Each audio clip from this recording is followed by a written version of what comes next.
Hello, welcome to another PSU Friday seminar. I'm Kelly Clifton. I'm a professor of civil and environmental engineering. Today it's my pleasure to introduce Dr. Steve Gerke. He's an alum of Portland State. He graduated with his PhD in civil engineering last year. And since then, he has been what is your title? Senior Research Analyst at MAPC, which is a regional planning agency in the Boston area.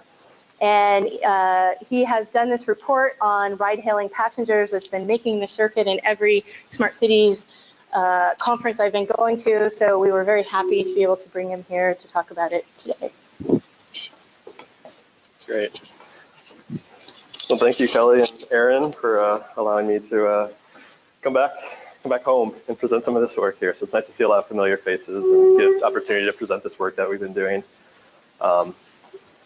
Looking at ride-hailing passengers, this is going to be specifically looking kind of in the context of Massachusetts and the Boston metro region, but I think that all of us are familiar with these technologies, and so we'll be able to say something to the sort of context here in Portland as well.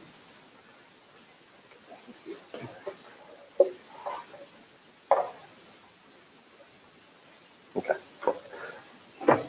So just a quick outline of this, because I want to make sure that we're kind of staying on with the same reports. And so I'll just give a quick introduction of just our agency, so you know kind of who's doing this work and what we mean kind of within Massachusetts, and then I'll provide some context about ride-hailing. Much of us will be kind of stuff that you're already familiar with. And then I'll go into discussing two products that we have. So one is a report that we released last February looking at ride-hailing activity within Metro Boston, and that report is entitled Fair Choices. And then this past couple weeks, I've been working on a sort of a research brief follow-up to that, and this is looking at a recently legislatively mandated data set that was released in Massachusetts. And this will be released on our website, this brief, next week, but with the working title Share of Choices, so it's a little less of a report. And then I'll just give some conclusions as to what we've learned and what are the next steps going forward in this topic. Okay, so a quick agency overview. So we're the Regional Planning Agency, MAPC. We were established in 1963, and we serve not just Boston, but 101 cities surrounding towns. So ranging from Cambridge, Somerville, and Boston to sort of areas more in the outlying suburbs. So a little different than Metro, a much more expansive area that we cover. So a lot of diverse sort of stakeholders within this community, which is made even more complicated by that the representatives of this are from each municipality. So we really have a large governing body, and we don't have any sort of legislative authority. We're really like an advocacy group with strong political ties. So our work matters, but we can't just tell you exactly what to do. So a little different than Metro in that regard. And on top of that, the Regional Planning Agency is separate from the MPO and the responsibility. So the travel demand modeling is in a different area than who does the land use allocation modeling. So we're sister agencies. So a little bit of our structure, but looking at the region in general, you can see sort of the gold is there's 8 different subregions, and that's the inner core communities. There's 20 communities there. And so when I talk about Metro Boston, that's what I'll be referring to. And then sort of the white areas are jurisdiction, and the rest of it is Massachusetts. Okay, so moving from sort of the organizational background to sort of talking more about the topic that I'll present on today, ride-hailing. I think we all can attest out here. Most of us have probably used one of these services. Uber and Lyft have dramatically and recently, in the past 10 years or so, altered the way that we travel in our urban areas. In Massachusetts, so Uber began overall in 2009. It came into Massachusetts in 2011, and then Lyft started service a couple years later. In Oregon, it was a little slower to take hold. There was sort of this legality issue of them kind of coming into the area without right, and then that kind of got settled, and so they legally began service in 2015 and Lyft shortly thereafter. So prominent here, but it's sort of a couple years behind kind of when we were starting to see this pop up in Boston. And this is sort of a sobering statistic as to like how much this has really became a new travel mode. So I was on a TRB panel this past January with Bruce Schaller, who's in New York City, and he came up with a statistic that in the United States, ride-hailing and cab services combined are going to exceed local bus ridership in this country. So it's really a testament to how quickly this new mobility service has caught on and kind of what it means to transit agencies across the nation. So we're a little behind the 8 ball in here in that the research challenge is that these are public entities that don't really want to provide any sort of insight to their business models. So they're really hesitant to hand over to public agencies the data that we need to sort of plan and produce evidence-based policy. And without these data, it's really difficult for us to provide this meaningful insights and Consequently, we can't address a lot of the issues that are present or that we see anecdotally happening with all the riders out there using these services. And so we can't effectively manage this new mobility industry and the technologies. So we're sort of playing catch up and reacting instead of being out front and finding sort of these new mobility options. So if you're working on a thesis or a dissertation, I'm going to have a number of data needs and research questions, so just jot those down and you got some ideas as to what we're looking at as a public agency. Foremost for us, we need this information for regional travel demand modeling and forecasting methods. So we want to understand who's using these services now so that we can predict in the future what this will look like ideally. And predicting the growth of these on-demand mobility options. More holistically, we want to understand the impacts of ride-hailing services to the transportation system. So what are these impacts of these additional vehicles on the roads to traffic congestion, and what does it mean for transit ridership if we're seeing this sort of increase competition between the two modes? And then also, how are the ride-hailing services contributing to auto ownership, VMT, and parking demand? And so sort of more nuanced questions that we need this information for. And then finally, we need this data to improve traffic management and operations.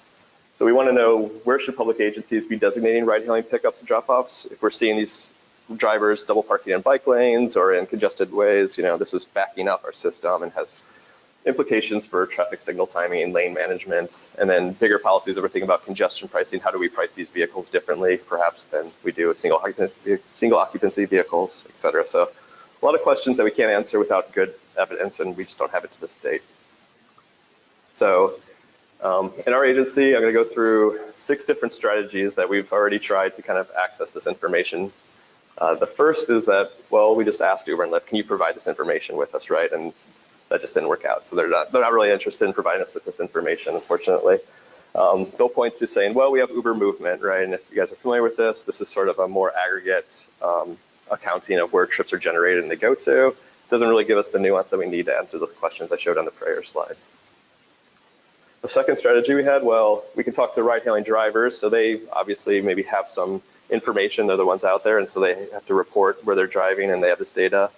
But also, that's just not been fruitful to date. So it's hard to get enough information on the aggregate to provide any sort of insight on this. If you have every driver come into your office and upload their information, you just can't really get a handle on what's going on out there. We have conducted focus group with some drivers in the area that gave us some insight, but we need sort of some empirical evidence to look at this.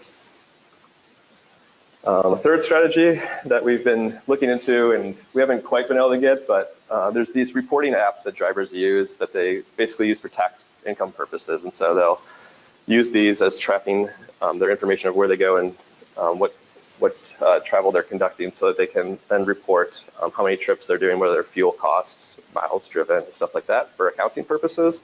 And so we thought, well, this would be good information if we can provide this to us. Unfortunately, we haven't been able to acquire that either. So those are 3 strategies that we've sort of struck out on. But then things get a little better, but it's not the ideal data sets, right? So some researchers at Northeastern University we've worked with, and they conducted a study, a TNC Today study in San Francisco, where essentially they created, is a big data application, and they created a way in which they could sort of infiltrate Uber and Lyft's apps, and they create a ghost vehicle that's in there, and that vehicle can never be called upon, but what it does, it can see all the vehicles that are around, and then it can see that one of those vehicles disappears, right? And some Uber or Lyft, some of them erase that information, but some of them keep that like specific ID and track them, and then this thing is collecting this ghost account. It can see that the vehicle appears over here. So now we know that this vehicle drove from there to there. And they had this information in San Francisco for, I think, a few months of, so it's almost a census of driving. So a really unique way to find that. We were able to get our hands on a week's worth of this data in Boston, and so we're actively kind of figuring out how we can use this information. So it's sort of an interesting exercise that we're hoping to provide some insight on going forward. But I'm not going to talk about that today. So what we did do and what we do have is that we collected a survey of passengers in the metro region, did that, and then we're fortunate enough that they just released, they being the Massachusetts government, legislatively mandated data reporting. So it's aggregate, but it's an annual reporting of all the ride-hailing activity that's occurring within the Commonwealth. So those are the 2 studies I'll talk about. The first is this ride-hailing in Metro Boston. It's a Fair Choices report. There's the link to the report. This came out in February, and as Kelly mentioned, it's picked up pretty good press. And so we're happy with sort of the project up here. And I'll give you kind of a report overview of that, what we're looking to study and what our findings of that report are. So kind of looking about that demand forecasting and just understanding who's using Uber and Lyft. So we want to better describe who are the passengers and what types of trips are they taking. And then we want to specifically examine if these services are substituting travel by more sustainable modes. So are individuals no longer taking transit, now taking Uber and Lyft for particular trips, or getting off the bike and stuff like that, like they're no longer using active transportation? Or is this new mobility option creating new trips that we wouldn't have otherwise been able to take because we now have this new technology available to us? And then at MAPC, obviously, we're looking towards regional equity goals as well. And so we want to understand, are these services providing a viable mobility option to areas that are currently underserved by rapid transit? So what does, you can think of it as competing with local bus, but you can also think of it providing a superior option to individuals within these communities.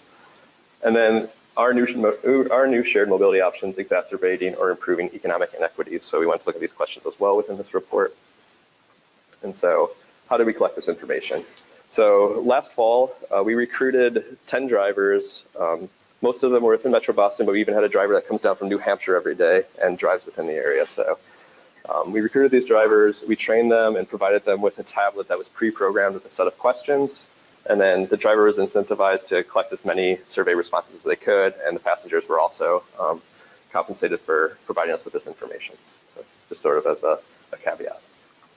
The instrument recorded responses pertaining to their sociodemographic and economic characteristics, sort of the general questions you asked, travel patterns, mobility options, and then also getting at the specific trip context.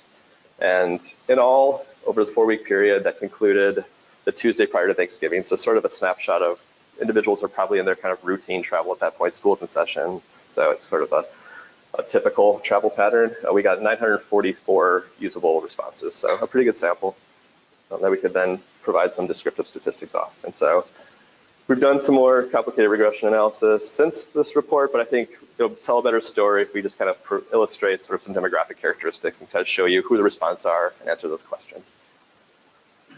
So looking at respondent age, I think we all thought that it's a younger cohort who are using these services, but it was surprising that over 4/5 are sort of, we could call them millennials, right? Generation Z. So individuals who were born after 1983, not representative of our region, its composition. And so these are individuals who are now using this service and have some notion or some cognizance that they will then use the service going forward in time. So thinking about that. Household income, this was a little more representative. It wasn't too bad. So just over a quarter of the respondents reported having an annual household income, which is in that lowest cohort. So individuals earning less than $38,000. So now your next question will be, well, this is Boston, it's young folks, they all have to be students, right? It's Harvard, MIT, all these students there. That's not the case. 57% of the respondents within that lowest income bracket reported having some sort of employment. So pretty representative, we felt, as far as intercept survey as to what the demographic looks like, at least as an income earning. The frequency of use, 2/3 of ride-hailing passengers of our survey reported that they use this on a weekly basis. So you now have this younger cohort who are using these services weekly. So really developing some habits and and oftentimes using this, 4 or 5 times a week. So almost a daily usage of this service. And so, you were hoping that, well, okay, so people are using this, maybe they're using these more efficiently, right? We're sharing rides, and at least in our survey, we found that wasn't necessarily the case. So 4/5 of survey ride-hailing passengers chose to use just the standard options. So they're not using UberPool or Lyft Line or these other services that are trying to get, more throughput. They're just kind of individuals who are now just using another single occupancy vehicle, or I guess there's 2 individuals in that to go around and carry on their business. And that there isn't much sort of variation between whether it's a pooled or standard service as to how many people are taking these rides. All right. So spatially, to look at the trip context, I think we were, as a public agency, we're a little worried about putting on a tracking device within these tablets to really follow the route that the individuals were taking. So what we did is we asked them to report what's their home zip code. And so with that, looking at home-based trips, we were able to see where do these trips originate, and then we were also able to see if they're trips that conclude at the home location, where are they going to. So kind of looking at the 2 trip ends that complete the day of travel. And so looking at home as the origin, just over a quarter of the trips were of this characterization. And then those who are not too familiar with the Boston geography, sort of, let's see if I can do this with the mouse. You'll see here sort of the core of Boston. And then here is the Brighton neighborhood, which is kind of on the outskirts of the city, but still within the city's jurisdiction. And then up here is sort of the Cambridge, Somerville area, close to sort of where Harvard is. But what you will notice within those areas, there's sort of pockets where you don't see really strong rapid transit service. So that's actually where local bus is the primary mode of transit for individuals to get around. So you're seeing that folks are using ride hailing in those areas within our sample, which is relatively small, but to use these services so they're not jumping on. They're not as impacted in rail areas as they are maybe in these areas that are dependent upon bus ridership. Home is the destination. So 2/5 of these trips were this. So we're finding within our sample that oftentimes individuals were taking Uber or Lyft at the end of the day to get back to their home location, not necessarily maybe in your commute or what starts your routine during the day, but if you're conducting some sort of discretionary travel at the end of the day, you're then using this service to get back home. Maybe services that is frequent at that time or other reasons as to why you use it. But then again, sort of the areas that pop out are sort of that sort of long oval is the Alston-Brighton neighborhood. And then again, you see sort of the Somerville, Cambridge up there in the north, which is Somerville's where I live. It's like the densest community in all of Massachusetts. So it's even though it's a suburb, it's a very dense community. And then sort of in the lower part there is South Boston, the Seaport District. And so an area that sort of missed the boat on getting rail service there. And now you see that they have actually a lot of ride-hailing trips that are terminate there at the end of the day.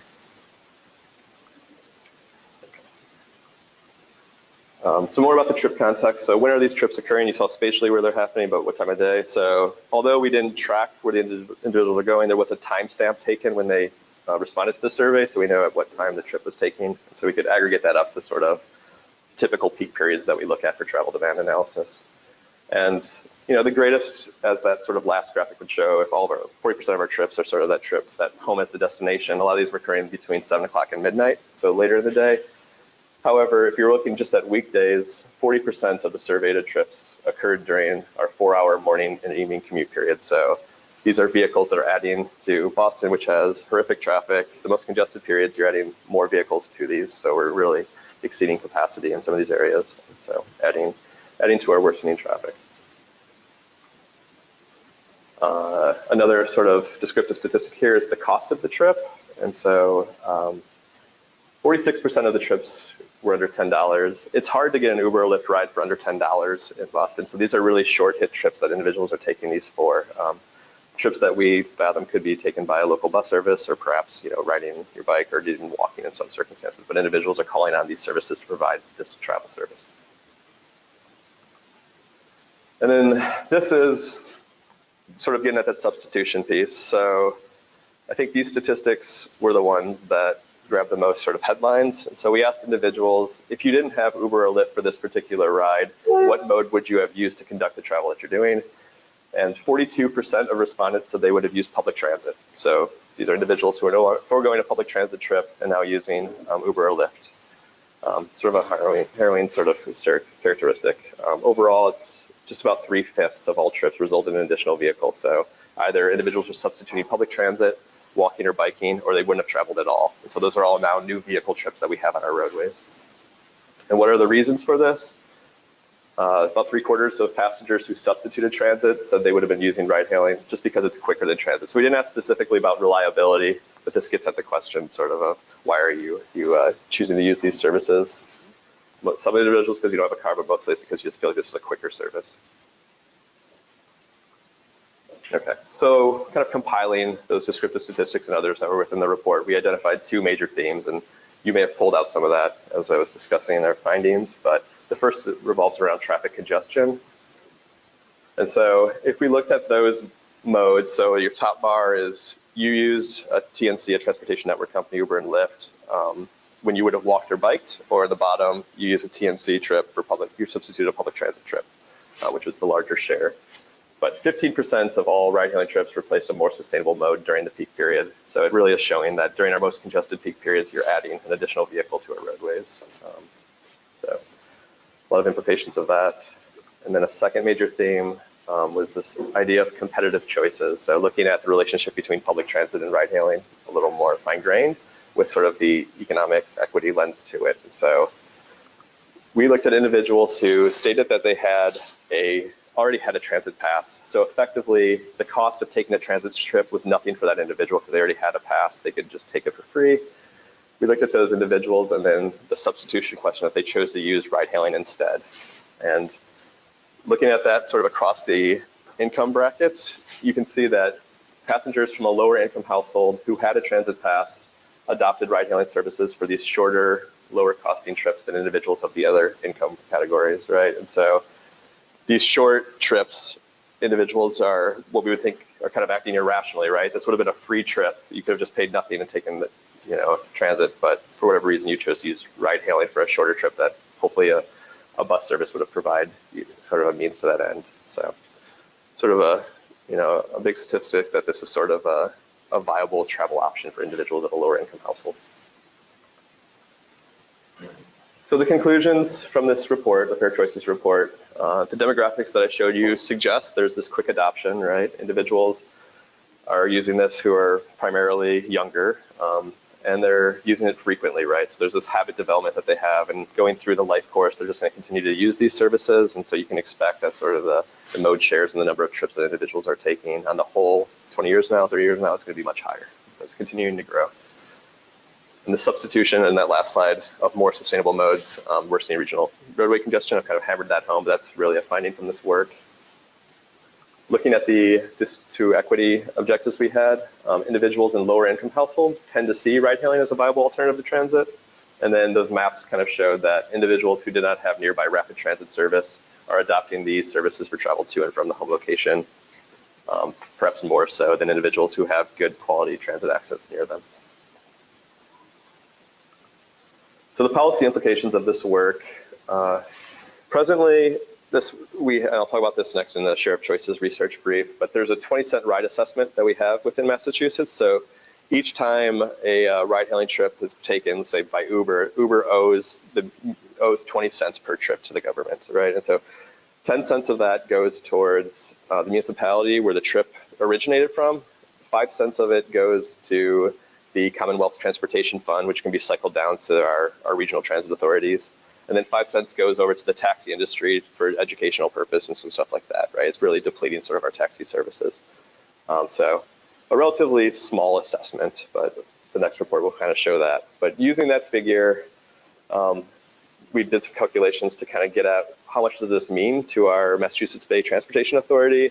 And our report, we estimated that for each ride-hailing trip, our MBTA is losing 35 cents in revenue. So as you see this growing up, it's really hitting our transit authority quite a bit, and they're seeing it, especially in their bus ridership numbers are going down. Rail's holding pretty constant, but bus ridership's really falling down. And there's a number of reasons for that, but one of them obviously is this introduction of Uber and Lyft to the transportation options that we have. So another policy that we just, implication that we have and that we're able to put forth is that we need to collect better data on this information. So we need to hold these private industries to provide more fine-grained data so we can answer some of those questions that I highlighted earlier. So improving the provisions and protocols for data sharing so that we're kind of ahead of the game in thinking of this, and that we can really say how much does this mean to our transit authority so we can maybe price it accordingly. Okay, so luckily that annual sort of data reporting did occur. And so back in August, a couple years ago, Governor Baker, who's still in office, signed legislation related to ride-hailing companies. And it stated that companies had to report their information. So they had to report their information to the Department of Public Utilities, right? And so this was not necessarily because we care about the travel behavior, but it's for driver certification and driver oversight to see if these drivers are qualified and so those questions. But nonetheless, we have that information available to us. It started in January 1st, 2017. And so as of May 1st, they just published this data. So just this month, we got this data for all of 2017, which is a complete census of all ride-hailing trips that occurred within the Commonwealth. There's also information on the aggregated trip route and length and a number of the crash locations that occur for reporting. And so this information collected by DPU goes to MassGov, which is not MAPC. but they put together a quick brief on this that looked at this information and just reporting out their numbers. In 2017, there were approximately about 65 million ride-hailing trips that happened that started in Massachusetts. So, you know, a lot of people live in Massachusetts, but there's a lot of ride-hailing trips also. So it's really, it's kind of growing in popularity out there. Just for context, across the Commonwealth, there's 408 million public transit trips that happen annually. So you can just imagine it cutting into that share as we go forward. Most of them are happening in Boston. So 35 million ride-hailing trips began in Boston, but another 6.7 million started in Cambridge. So this is happening in all the urban communities across the region. And the average ride-hailing ride in Boston, or Massachusetts, excuse me, was about 15 minutes. Traveled 4.5 miles an hour, but sort of those numbers are sort of on the aggregate. So you know that in rural areas, they're going to be cruising at a good clip. If you're in Boston, you're not going to be moving that fast. But that's sort of the overshot. So we took that information and sort of supplemented it with data that we have available to us from our sister agency that does sort of the travel demand modeling, and then also using some other data sources we had to kind of provide further insight. And so for this share of choices report, we look at 3 different impacts. The first impact is we just want to get a sense of what's the mode share. So we have this number of this number for 65 million trips that happen in the Commonwealth, and so we want to get an idea of what does that look like, how many trips really happen in the Commonwealth. Well, we don't have data on auto trips, right? No one knows how many car trips are out there. We model that information, and so using the MPO's modeled travel demand data to complement this, I was able to estimate on an annual basis what's the number of trips that happen throughout the Commonwealth, and then take that empirical data that's provided by DPU to get a mode share estimate. So I was then able to get those mode splits for ride-hailing, transit, auto at the municipal level. So where does it begin? That's where the data is reported at. And then for the inner core, so I want to just focus in on those 20 communities that were golded out in the beginning there, to look at a relative ratio. That's where sort of the richest transit service is, to look at what's the relative ratio between mode shares for public transit and ride-hailing, to get a sense of really are those areas that don't have rapid transit really the ones that are seeing the biggest increase in ride-hailing trips. Then I want to look further at revenue and funds. And so we used our 35-cent revenue loss per ride-hail trip statistic and this DPU data to estimate what's the net revenue impact for MBTA. And then also we want to just understand the revenue stream from this per ride assessment and kind of compare it to other funding that we have out there. So is it a drop in the bucket? Is it a good amount of funding? What does it look like? And then finally, for this third impact, we want to look at the vehicle miles traveled of ride-hailing services. So pretty fortunate to have stumbled into an agency that has this sort of unique data set. So we have a census of all vehicles within the Commonwealth. So through our registry of motor vehicles, every year you have to report where your vehicle is garaged at. And then on top of that, you have to go every year to have it tested for emissions. And so you get odometer readings at those points. So between the years, we can then see how much vehicle miles were traveled for a car that was garaged at a location. So for all passenger vehicle, we have a sense sort of what your vehicle miles traveled are. Now, that individual could be driving from Massachusetts to Arizona for a summer vacation, and that gets factored in there. But on the whole, this is a pretty good information that we provided. And so then taking that information and the reported modeling information, the reported empirical information, I was able to kind of estimate what's the passenger VMT of ride-hailing or what's the share of it. Okay, so looking at the mode share. So here again is the MAPC, the 101 cities and communities. The darker blue is, it's going to be the inner core communities, sort of the most urban areas. Looking at that inset there, you can see Boston, Somerville, and Cambridge popping out again. And in those areas, for all travel, any type of trip, not just commute trips, 3 out of 100 trips are ride-hailing. So for every 100 trips that occur, 3 of those are going to be a ride-hailing trip within those communities. So that's where it starts at. So and it looks the same if you look at where the trips are finishing at. Data's pretty complementary. That second point of looking at the relative ratio. So now I took that mode share that we calculated for ride-hailing and looked at what the mode share was that I calculated for public transit. And we can, even though it's modeled data, we think that the public transit one is pretty good because it's calibrated with actual onboardings and stuff. So it's pretty good data. It's not like auto trips where we may not be as confident with it. And you can see then these areas in Somerville and Everett, again, where you don't have through the sort of core of the neighborhood. The green line is been online for years to come through Somerville, but it's still under construction. It's not there yet. And so there's 2 stations in Somerville, but they're both on the outskirts. But within that area, the relative ratio is 0.38. So for each ride-hailing trip, there's 3 transit trips. So it's really becoming a competitive option for a service that wasn't around 10 years ago. And then Everett is a community that has no rapid transit service to the north of Cambridge there, and also sort of popped out as an area that had sort of a higher relative ratio. Okay. So to highlight the conclusions from this research brief, so pointing back just to the first part of getting at the mode share. So we found that in Boston, while it was 3 out of 100 in Boston, it was even higher. It's nearly 1 in every 25 trips is a ride-hailing trip at this point. And anecdotally, you can believe this. I mean, you walk out there and you just see either a Lyft light in the front dash, or you see an Uber sticker slapped on the back, and it's just sort of everywhere. And be interested to hear if you guys have the same sort of insight here. My guess is that it's maybe more of a problem there, but it's not far off from becoming more of a problem here in Portland. In the region's inner core, at least 1 ride-hailing trip is conducted for every 5 public transit trips. And so that's that relative ratio, but on those 20 most dense communities. So high mode shares and competitive mode shares with public transit.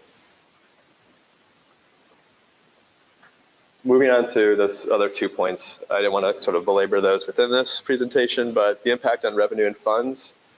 So in 2017, we estimate that the net revenue impact to MBTA is a loss of $16.5 million for ride-hailing trips. So that 35 cents number that we came up with comes out to, if you multiply it by the 65 million trips or so that occur, or 56 million, I guess, in the inner core, about $19 million, a little under $20 million. And that 5 cents ride assessment that goes back over to MBTA or the Commonwealth Transportation Fund only provides $3 million in revenue. So the impacts that are occurring to our transit system because of the introduction of ride-hailing, they're not being assessed nearly enough, according to our calculation. So that has some implications that we're thinking about what we need to do for policies. So Chicago has a higher ride-hailing assessment per trip, and that feeds back into their CTA system. And so trying to get higher impact fees sort of on these ride-hailing industries is sort of legislation that we'd like to see go forward. In the 20 inner core community municipalities, they receive about $5.5 million from the 10-cent ride assessment. So this is the dime for every trip that goes to the municipality of which the trip starts at, right? So they get that funding to go towards it. $5.5 million doesn't really seem like a lot, considering this is a mode that has, in these communities, at least a 2% mode share. In comparison, so Chapter 90 is a revenue stream that we have in which it funds any sort of roadway capital improvements or projects for new roadways or existing roadways. It also goes into our Complete Streets program. And they receive annually, or are scheduled to for fiscal year 2019 to receive $34.8 million. So this is just another stream that we have. You can kind of see the difference between that 5.5 million and one other avenue that we have with this Chapter 90 stream. So conclusion on that is while the per ride surcharge provides some new revenue, right, it's something, it's relatively small if we start to think about the other resources we have out there to help fund the maintenance of our roadways and the transportation infrastructure that these services are using. The impact on VMT, so looking at the vehicle miles traveled. In Massachusetts, we calculated using our vehicle census information and the empirical data from DPU that ride-hailing accounts for 291 million miles of passenger travel in 2017. And I think when you start thinking about vehicle miles traveled, you start talking in the millions and billions, it's hard to kind of fathom what does that really mean. And so if we're to look at all passenger travel statewide, using sort of our empirical data that we have that ride-hailing travel accounted for just over 0.5% of all passenger VMT. So, not negligible, a large amount, and you can imagine that this is going to grow going forward. An important note on this statistic also is that what's reported by the ride-hailing industries is when they have a passenger in their vehicle, how far did they go, right? And so there's the point that happens that you're pinged and you have to drive to the passenger, right? So there's some vehicle miles traveled there that we're not accounting for. You then have the trip that's revenue, but then you have the whole non-revenue trip that the individual maybe is cruising out to the airport to get the next ride, right? And so that's not being accounted to there. And so even if that's comparable to if revenue and non-revenue is a 1-to-1, then that's 1% sort of our VNT that's occurring. So we just don't have a handle on what that is. But hopefully as better reporting comes forward, we can get more information on where this is occurring, and we can get it down to a municipal level, not just sort of a statewide snapshot.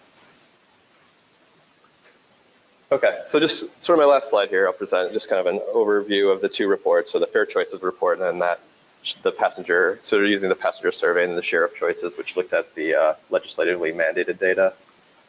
I think the conclusions, they're pretty straightforward. Ride-hailing is this viable travel option, and it's competing alternative to public transit, right? You could see that in the first report. You could see it in the relative ratios in the second report. 42% of surveyed riders was that substitution, right? They would have otherwise used public transit, but now they're using ride-hailing service.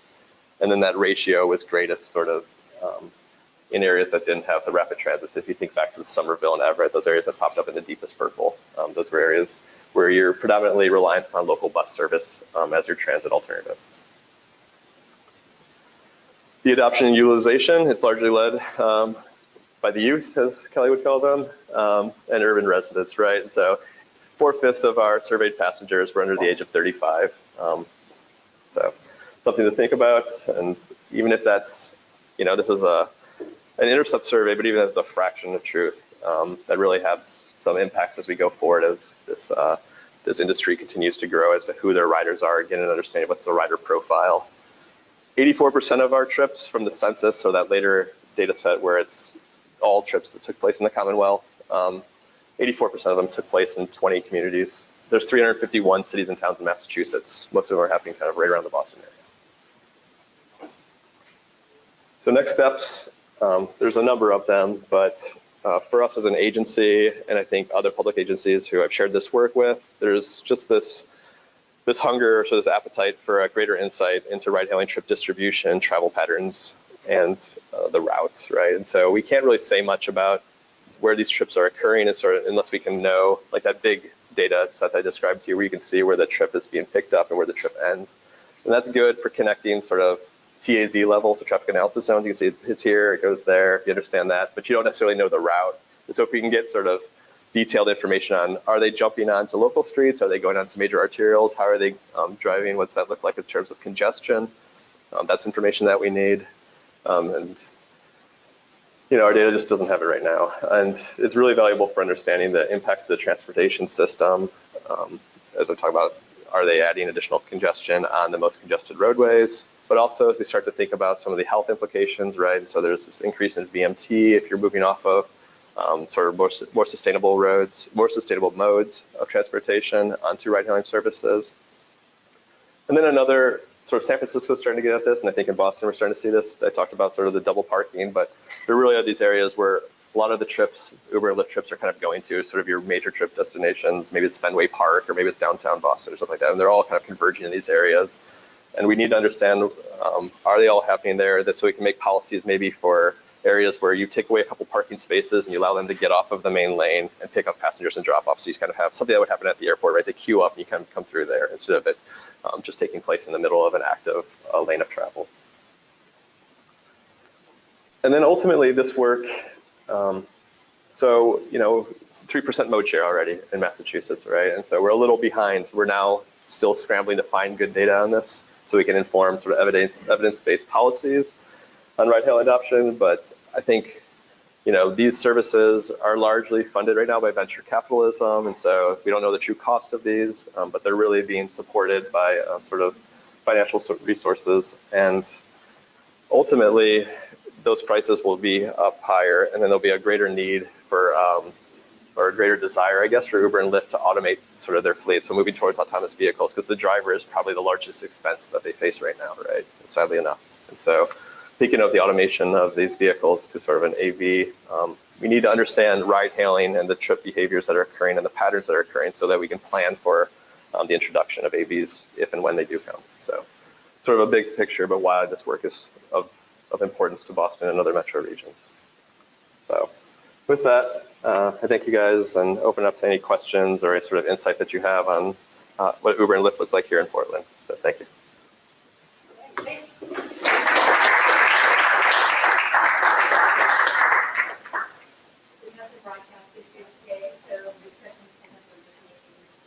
Yeah. Sure. So I'm wondering what, if you were able to look at within this study or this related like improvements in transit or problems with transit that might be pushing people towards this. I mean, you have that statistic that said that transit would take longer. You know, my experience here, most of the people who I know who were taking Lyft or Uber, for example, from my house, were going to the airport. Yep. And there is a connection where they could take a bus in the opposite direction to get to the max to get to the airport, which would take over an hour as opposed to 10 to 15 minutes with a Lyft or Uber. And then also in Boston, I used to live in the Halton area. Okay. And if I was going to Cambridge, Yep. the green line all the way in and all the way back out. Take the red line would take almost an hour. Yeah. As opposed to in a car, it was maybe 5 hours. I was usually biking, and I could go much risk your life, but you can make it quick. Yeah. So that seems to be a huge issue. And like how, other than trying to price it out to match the fare, the transportation is trying to compete to actually offering comparable service. Yeah, I think that's a great point. So I think it's slowly occurring that way, but the idea of, so we just asked like quicker, right? So we didn't get at the questions of like reliability. Are you just hanging out at a bus stop and the bus doesn't show up? You're just like, I'm gonna call RideHailing, right? Or is it a question of 2 seats, right? Like your question, like I have to go take the green line downtown, take the red line back out, or I have to do a bus connection to a rail service to get me out to the airport.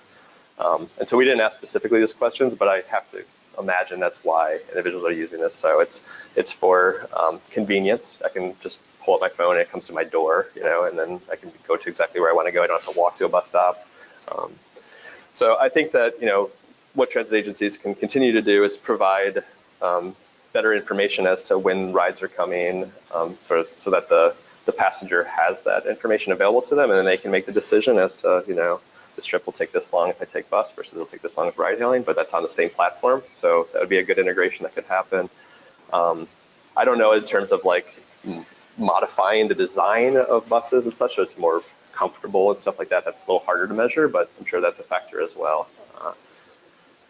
But I imagine that there's going to be some hard consequences and decisions that transit agencies are going to make, right? I mean, maybe the services have to be cut or concentrated, or you just have to think about more direct services, and then you just say that in certain areas, we're not going to be able to compete, or you start to look to new technologies, right? Like microtransit, which is demand response service, or something like that. And so I think transit agencies, at least the MBTA, has been slow to believe this, but I think our report sort of showed it to them what's happening, and I think that they're trying to react and try to provide a competitive service. I think that's their option, right? But I don't know as far as concrete actions that are being done currently. Yeah.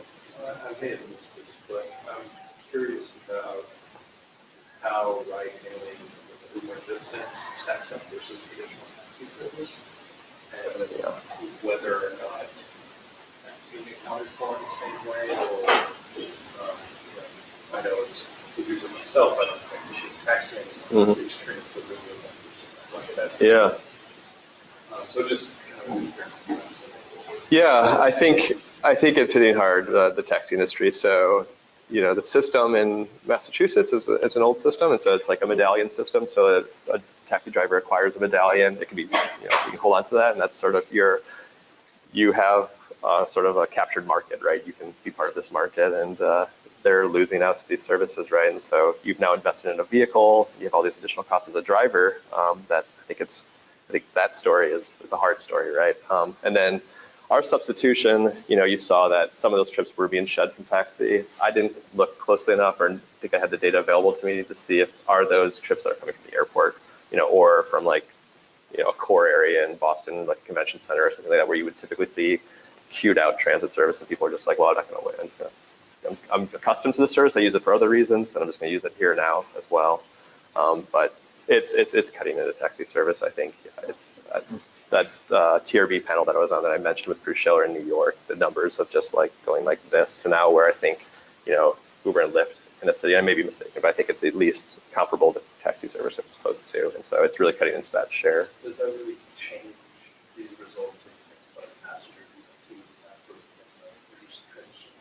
type? So that is, so I mean, Is that a growth of the market necessarily? I guess not. yeah, I think that, well, I think that there is part of that, right? Is it a commercial vehicle? Is it now becoming a passenger vehicle? How does that get, sort of labeled? But I think overall you can see that that substitution of those trips that are occurring, if 60% of them are now new trips, like those that would have otherwise not been vehicle trips, that you're adding more vehicles to the roadway. And then the pooling, I mean, Lyft, so Uber didn't comment on our Fair Choices reports. They didn't say anything, but Lyft, the one point that they said was that, we think that our shared riding is higher than what you reported on. Well, then let us see your information and we'll know that. But, so if it's, a lot of these trips are one passenger trips, then, everyone's going to be calling these services and they're just adding additional vehicles. But as far as there is some movement of that BMT shifting from cab to, new services. Sure. So I don't know if you were talking about looking at added miles to track the travel and various combinations of data, try to estimate what that would be. Have you looked at, or is it possible to look at the year-to-year increase per vehicle based on the reported motor vehicle data? Because every year each car is report 1,000. Yeah. Has that been looked at, or do you think that the added miles from the ride-sharing services would be too small to really be able to pick up just the normal variation of average miles driven or per capita or something? Yeah, I mean, it's tricky, right? So I guess one thing is that the vehicle census information only goes now. I think we're just releasing our 2016, so it's not the most current, right? And then also we don't know if that vehicle, there's no reporting of that vehicle functions as a TNC. We don't understand that. And then I think another point is that, just anecdotally, right, one of those drivers was coming from Nashua, New Hampshire, right? So we don't even have information on them. They're not garaged in Massachusetts. They're coming from, and there's, it's not too far to get from Providence, Rhode Island to Boston as well. And so, are these added VMTs happening in rural areas where you're like, well, this isn't really an Uber and Lyft thing, but in fact, individuals are driving down to the core to now become drivers, and they're adding VMT to that locality. And so we don't get at that until we have route level information. It's hard to get at where the vehicle's garage. We're trying, yeah.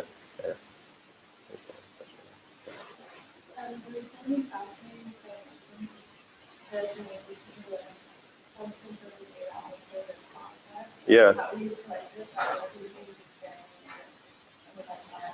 was wondering if you asked about the sensitivity of the drivers as well. I know there's been some evidence of coordination with these guidelines for the Yeah, so we did ask that question, and I don't have the results there, but I've been working on sort of regression analysis that kind of accounts for all the other factors that would be in play there. And it hadn't popped out as necessarily a significant factor, but the difficulty with that, right, is that if you have these rides that are being turned down, we don't have information on what rides didn't happen, right? So we only have information on the rides that actually occurred, and so.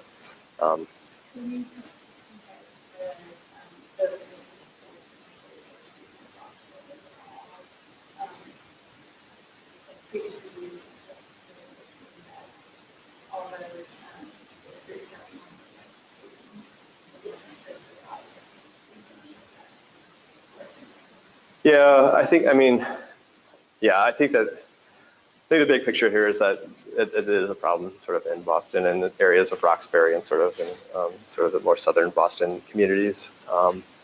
That's happening up there. We haven't dug a lot into that other than looking at sort of the economic equity, not the racial component necessarily to date. I think, it's something that we need to look more into because obviously this is happening if rides are being turned down for an individual's position. So we could make some assumptions and look at that across the cohorts that you're talking about, but we haven't done that. And, hoping that, if we can collect better information on passengers, a more robust data set, that we can kind of get at some of those trickier questions to get at. But yeah, not today do we have much information.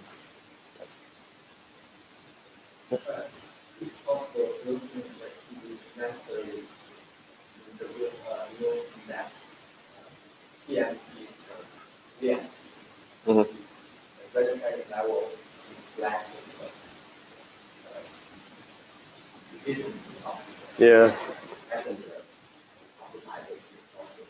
Yeah, I mean, that's what you want to get at, right? Is like this shared option. And unfortunately, our regulations now, they don't have to report how many occupants are in the vehicle, right? So we don't know if that's a vehicle with 3 individuals in it, or is it just one person being driven around. And so it's hard to get that, so can't normalize it, right? It's hard to get the PMT estimate from that. But I think that's what you'd like to see, right? Is that, well, more individuals are using these, or these services are replacing maybe, okay, you can stomach that if it's becoming something that functions like transit, and you have more occupants within these vehicles that are going around. But we don't have the information on the shared vehicle, and it's tricky too with just the tablet survey, right? Because it's a snapshot, so it's not the entire ride. So at the time you're taking the survey, you had one other passenger, but maybe you're on a Lyft line and you picked up another one. By the end of the ride, now you have another passenger in there. So we just don't have like the right number.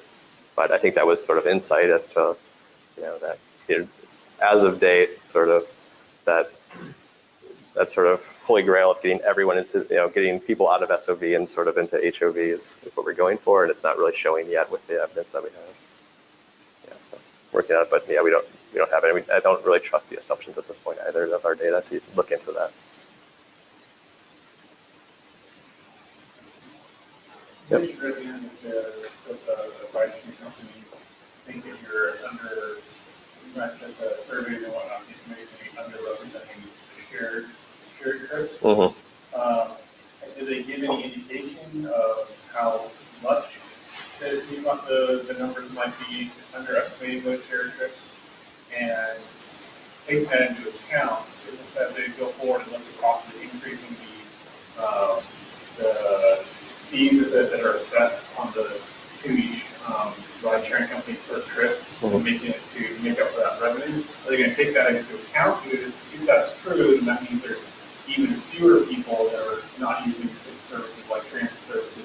If there are 2 people in a ride, 2 people paying for a bus, so that would even make that discrepancy in income even greater than the other way. Yeah, I think that's true. I mean, as far as them providing the information, I think there was a number floated around, maybe it's 2/3 or something like that of trips that are single rides. So we overshot by saying 4/5 were sort of one single rides.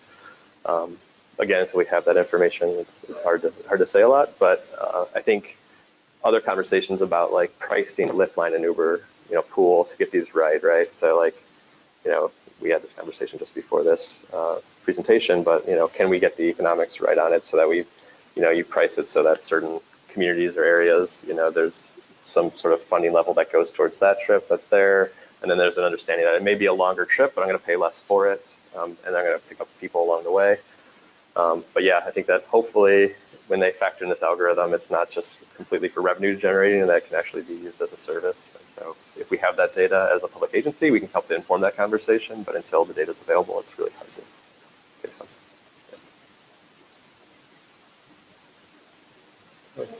Yeah.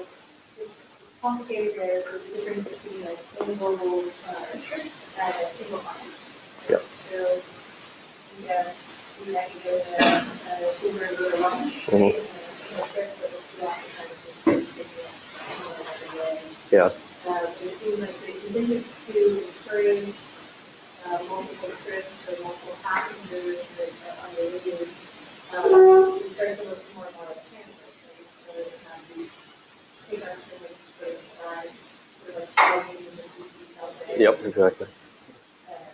And so we put in these compromise and like allow people to stop and that's comfortable. So I think it's a function of how quickly they're going to be thought of the long term to ubiquitous access to issues or different things. Yeah, so like Uber, for instance, has tried different variations on UberPool, and one was, well, your pickup location will kind of be in this area, and other people kind of can flock to that same trip, and then you kind of go together, right? So you're coming in. But more recently, they introduced something that was the flip, which is where individuals get picked up, and then they all get dropped off in an area, and then you disperse to your trip end, and that looks to me like transit, right? Like I go to downtown, I get off the station, and I walk to jobs, And so it's interesting that they're now providing that as like an option that you could use that, discounts your ride because you're sharing. That's obviously going to compete with a transit service if it's a vehicle of 4, and maybe you know 2 of the people in it, or where maybe. Okay, so we're out of time. Thank Cool. you. Thanks, guys.